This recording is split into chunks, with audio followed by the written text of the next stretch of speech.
The headlines of this hour on VTV News. Vietnam and Finland's National Assemblies strengthen collaboration. And Vietnam Coast Guard contributes to enforcing law at sea.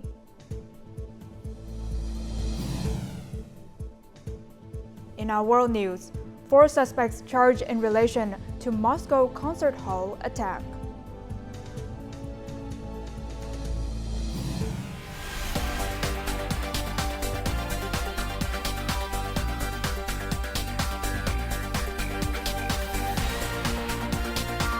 Broadcasting from Hanoi, the capital of Vietnam. VTV News starts right now. Good afternoon. It is 3 p.m. local time in Hanoi, and you're watching VTV News. I'm Huyen Tân with the top stories. Prime Minister Pham Minh Chinh led a government march meeting focused on law building. 3 law projects were discussed. The law on fire prevention, fighting and rescue amended, the law on urban and rural planning, and the law on geology and minerals. A proposal for a law amending and supplementing the law on management and use of state capital invested in production and business in enterprises amended was presented. Additionally, the government considered a proposal to develop a National Assembly resolution to pilot the decentralization of criminal record certificates. This responsibility would be delegated to the Justice Department's under-district level People's Committees in Hanoi, Ho Chi Minh City, and Nghệ An Province.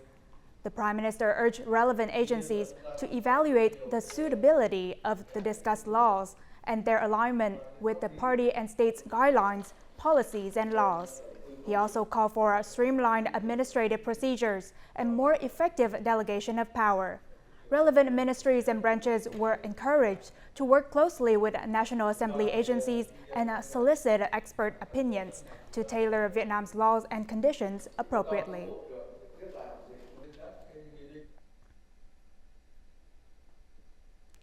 National Assembly Chairman Vương Đình Huệ chaired a welcoming ceremony and engaged in talks with Finnish Parliament Speaker Jussi Halla-aho during his official visit to Vietnam, the first in 14 years. Both chairpersons expressed their appreciation for the growth of bilateral relations in various fields, as well as effective cooperation and mutual support in multilateral forums. They agreed to enhance collaboration in digital and green transformation, address challenges, and implement development cooperation projects effectively, including those funded by Finland's public investment program. The exchange of leadership delegations and parliamentary agencies will be increased, and the execution of international treaties and cooperation agreements between the 2 countries will be closely monitored for efficiency. Now, over the past 51 years, Vietnam and Finland have maintained and further developed their traditional friendship and a multifaceted cooperation. They are now advancing towards new collaborations and objectives. Our VTV4 reporter conducted an exclusive interview with Jussi Halla-aho, the Speaker of the Parliament of Finland. Well, thank you for joining our interview with Vietnam televisions. Can you tell us your impressions about Vietnam and also the outcome of the talk with the Chairman of the National Assembly of Vietnam? We had a very fruitful and open and frank discussion with His Excellency, the Speaker of the National Assembly of Vietnam, that it opened new opportunities for deepening both the political relations and also opening new trade opportunities, which is very important. Although we are far away from each other on different sides of the globe, Finland and Vietnam share very much. They share many historical experiences, and for many decades Vietnam was one of the beneficiaries of our development programs, and we are very happy to see that that relationship is now evolving from a development aid relationship into you could call it normal trade relationship, which benefits both parties. And this is an indication that what we have done here, what we have helped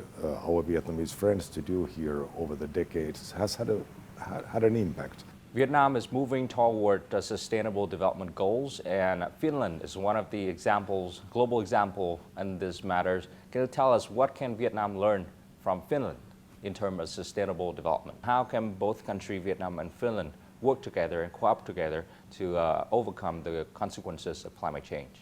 We are all facing certain shared challenges like the climate change, and we must somehow respond to that. Both Finland and Vietnam are heavily forested countries, and forestry has a great role in our national economy. And there is a certain contradiction now that there is pressure to replace, for example, plastic with wood-made products. The energy is, of course, a key question because of the increasing demand for electricity everywhere, because of the electrification of our societies. Fortunately, our energy policy has been wise and responsible for a long time. We have never developed such a dependence on gas and oil as many other European countries. But what you do with your waste management, and this is something we know that we are doing great cooperation between our countries. We have investments here that relate to management of waste and recycling of waste, to make energy out of waste. Well, once again, thank you for joining the interview. In the first 2 months of the year, newly licensed foreign direct investment or FDI projects in Vietnam saw a significant rise. The quantity increased by more than 55% and the value doubled compared to the same period last year. Foreign investors are establishing not only factories but also research centers in the country. This development presents more opportunities for Vietnamese enterprises to join FDI supply chains. The challenge now is to leverage these opportunities for mutual benefit. Spanning 200 hectares and with an investment of $66 million, this pig farm is a joint venture between a Vietnamese enterprise and a Dutch corporation, aiming to establish a large-scale, modern livestock farm. This venture has enabled the company to complete its supply chain, with 5 foreign investors following the circular economy model. We focus on livestock farming, breeding, and slaughtering. Establishing a chain-linking system has helped farmers with emission reduction solutions and mechanisms. We've coordinated with them to improve the value chain. Domestic and foreign direct investment, FDI, enterprises have established strong linkages in the food, beverage, wood, and paper industries. FDI enterprises have transitioned from fragmented production models to sustainable production chains. I see that on my company myself, that Vietnam has a very good, well-educated workforce. When we want to move now into high-tech, like semiconductors and other industries, there is a plan from the government to invest, and we see that very positively. So personally, I'm confident that Vietnam is preparing well for that transition. However, according to foreign business associations, while up to 90% of foreign direct investment, FDI, enterprises in China, Malaysia, and Thailand use local inputs, the localization rate in Vietnam remains modest. The ability of Vietnamese enterprises to participate in the supply chain of FDI businesses is still limited, particularly in the context of green transition.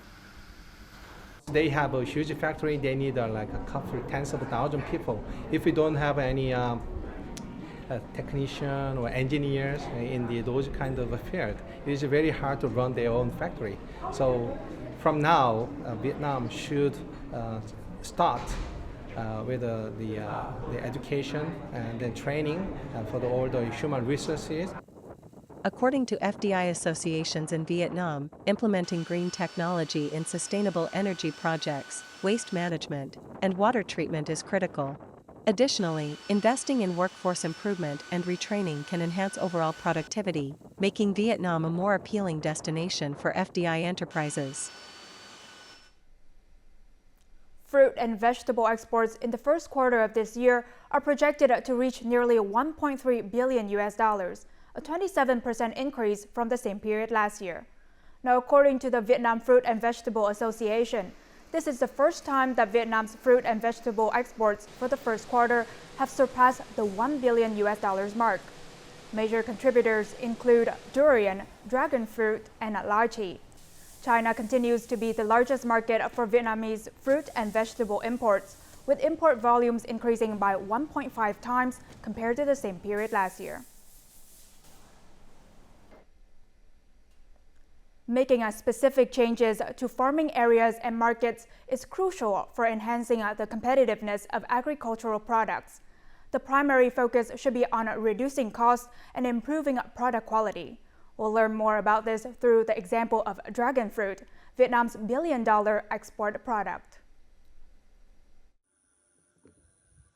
To encourage off-season dragon fruit to flower and bear fruit, gardeners must illuminate them for 8 to 10 hours each night for nearly 2 months. Given the significant cost of lighting, many gardeners have switched from 25-watt compact light bulbs to 9-watt LED bulbs, significantly reducing their electricity expenses. With the 9-watt LED bulbs, electricity costs have been reduced by half. Additionally, Hibb's Garden employs the drip irrigation method, which cuts water usage by nearly half and reduces irrigation pumping costs. 4 dragon fruit cooperatives and businesses in Binh Thuận, comprising nearly 5,000 gardeners, have benefited from this change in farming methods. Besides reducing production costs, gardeners involved in the cooperative's dragon fruit chains have gained proficiency in managing the controlled farming process, ensuring the traceability of their product's origin. We have a production journal in which we record all activities. We use it as proof when we export our dragon fruits. Each participating household is given a stamp to attach to their dragon fruit. Consumers can scan these codes using their phones to obtain information about the product's origin, quality, and environmental responsibility. All information regarding organic farming, fertilization, and care processes is monitored in the journal, ensuring transparency in product origin. Binh Thuận Province plans to promote sustainable production of dragon fruit, reduce costs, and thereby increase the competitiveness of this product, rather than expanding its growth area. Construction on the My Thuy deep water seaport project in Quảng Trị province resumed on Monday morning after a hiatus. This project spans 685 hectares and includes 10 wharves with a total investment exceeding $565 million. The seaport will be able to accommodate ships of up to 100,000 tons.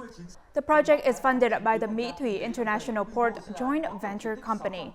Once operational, it will serve as a specialized port for the industrial facilities in the economic zones and industrial parks within Quảng Trị province.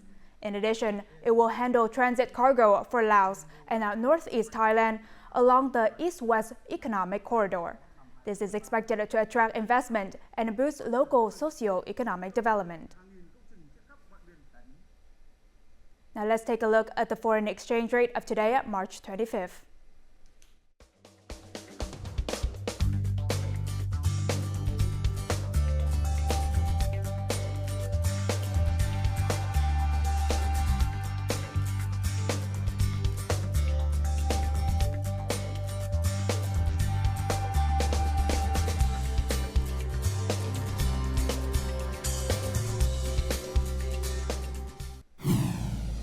Coming up next on VTV News.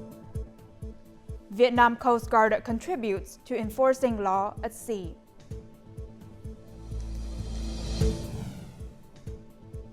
And Vietnamese youth strive to elevate their homeland's global presence.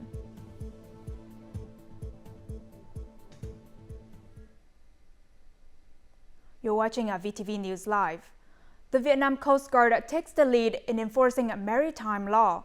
Now, over the past year, it has dealt with more than 2,000 criminals, playing a crucial role in maintaining security, order, and national defense in Vietnam's waters. The Coast Guard Region 3 identified an illegally operated vessel on the country's southern continental shelf, transporting approximately 1.7 million liters of diesel oil.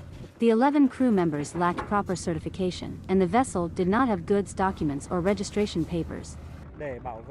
To firmly protect the sovereignty of the sea and islands, and maintain security, order, and safety at sea, we have fostered mass mobilization in coastal areas.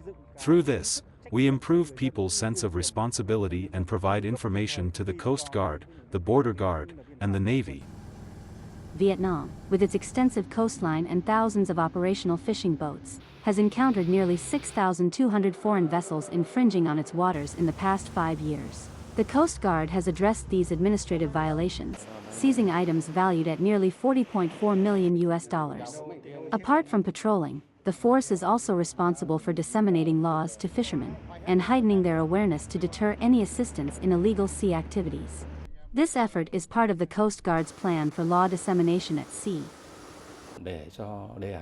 In order to successfully implement this plan, it is necessary to have close coordination between functional forces, the Ministry of National Defense, the Ministry of Justice, and related units such as the Navy, the Border Guard, and coastal military regions. The Coast Guard has established a center to enhance maritime security and law enforcement.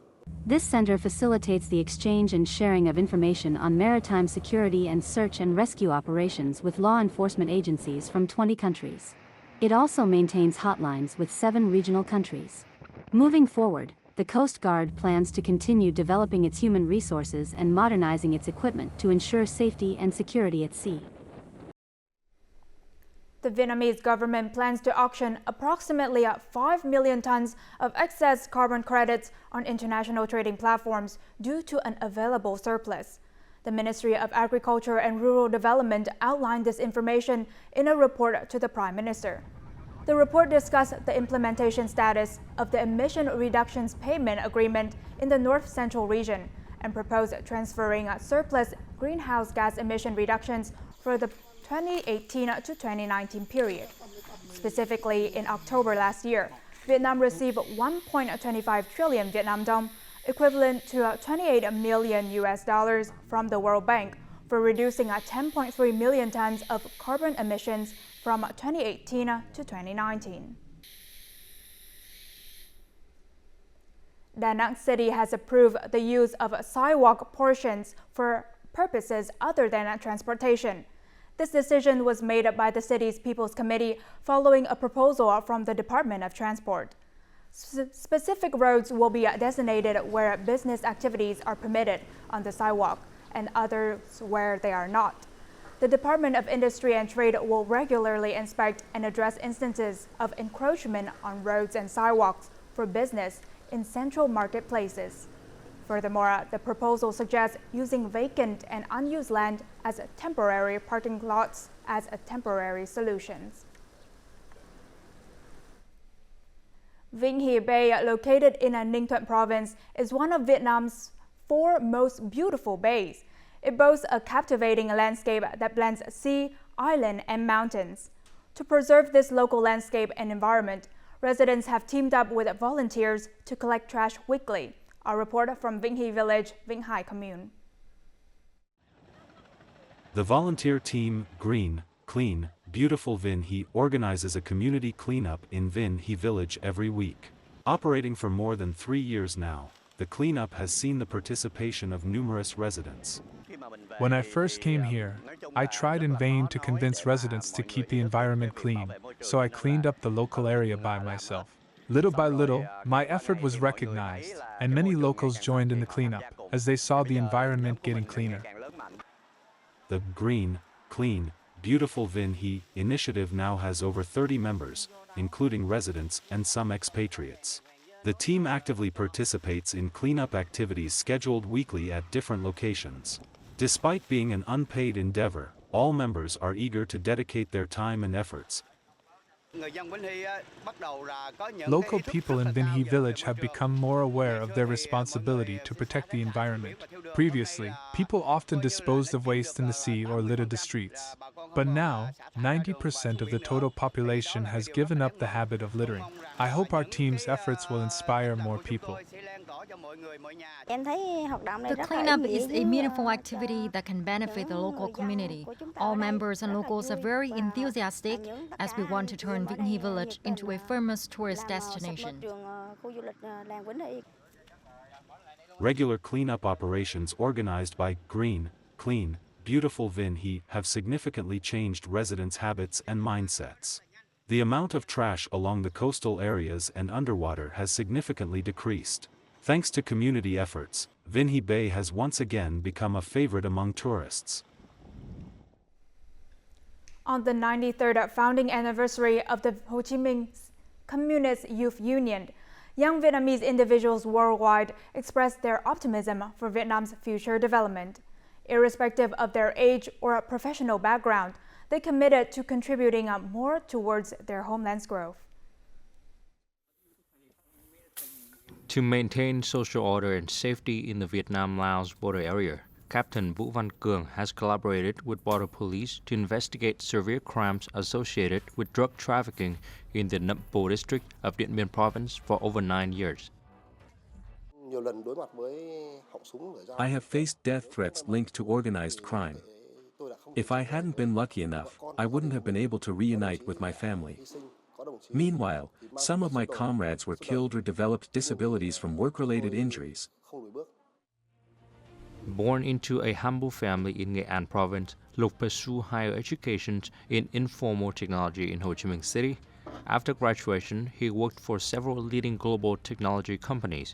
Ultimately, he decided to return to Vietnam, motivated by his desire to contribute more significantly to his home country's development. Many people have asked me if Vietnamese people can develop AI technology or other modern technologies. Such questions have motivated me to return to Vietnam. I want to let the world know that Vietnam can do it. Motivated by his desire to elevate Vietnam's standing in cybersecurity and technological development, Tuấn Anh, a young Vietnamese under 30, has worked to create a network of like-minded young Vietnamese individuals interested in information security, providing a platform for the exchange of ideas. We're working very hard and will contribute more. Once a goal is achieved, I'll try to map out bigger goals.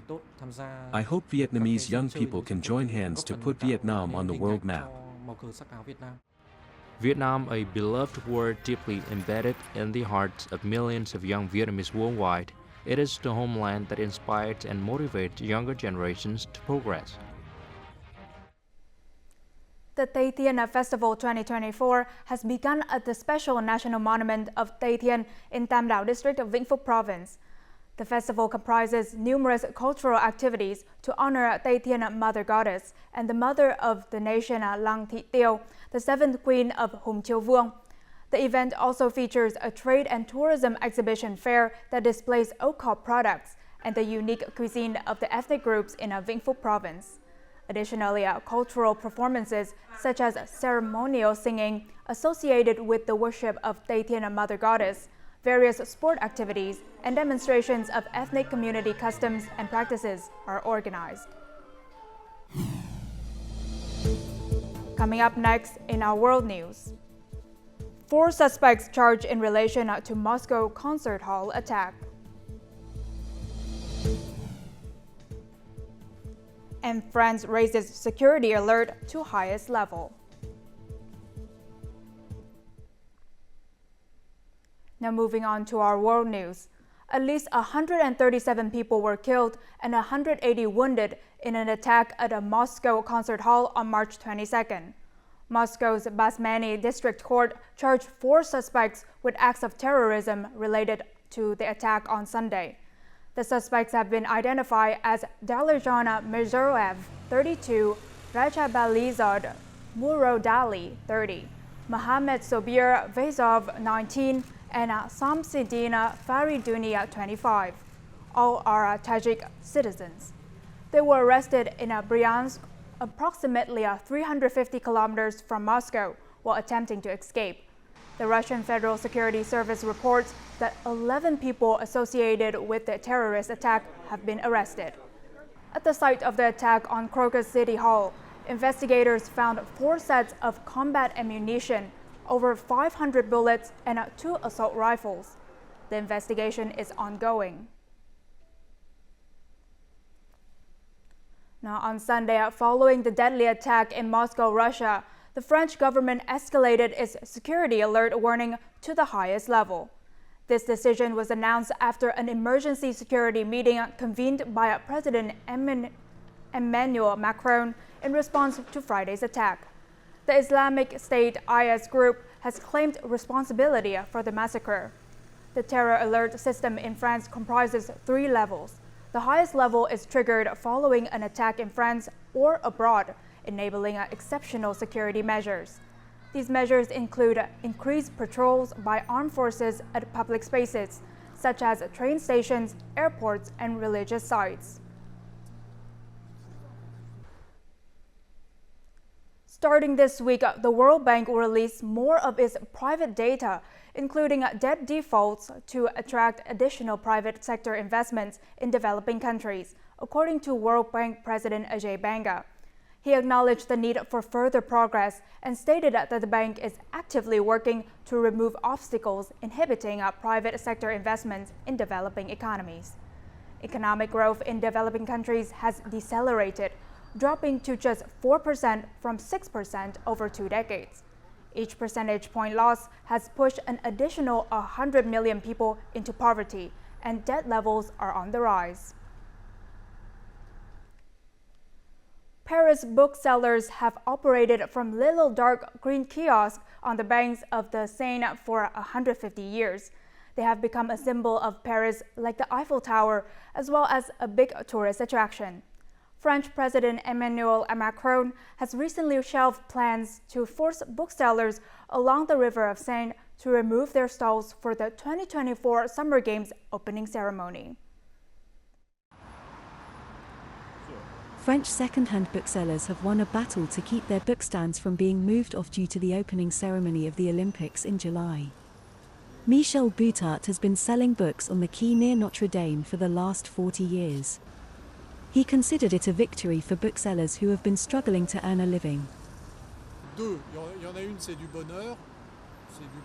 I'm very happy. We have been resisting for 7 months, and it hasn't really been easy because we are small booksellers and we haven't at all been trained and prepared to enter into this world. So we resisted, and what's good is that after 7 months of effort, we see a positive one. The Paris police had initially ordered the removal of some 570 stalls over security concerns, including fears they could be used to conceal explosive devices. However, French President Macron asked the Interior Minister and the head of Paris Police that all the booksellers be protected and none be forced to move for the opening ceremony. Booksellers are not Lego pieces, it's like an urban sculpture, it's a part of La Seine landscape. If we remove the stand, it wouldn't be the same, and all the engraving, the drawings, or the paintings that have been made since 1850 would change everything. The bookseller community said it has felt abandoned by Parisians in recent times and suffered in sales since the COVID-19 pandemic. It feared that many sellers might have gone bankrupt over the proposed relocation. Now, before we say goodbye, let's take a look at the weather forecast.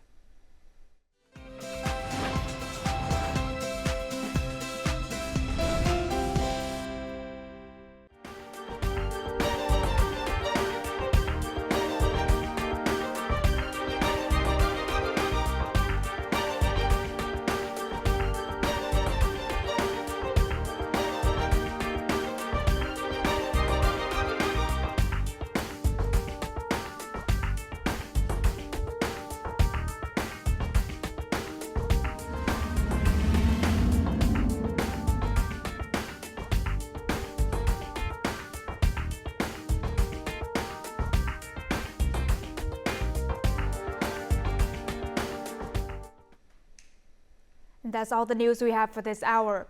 To rewatch our program, you can download our mobile app at VTVgo or check out our YouTube channel, VTV4Go.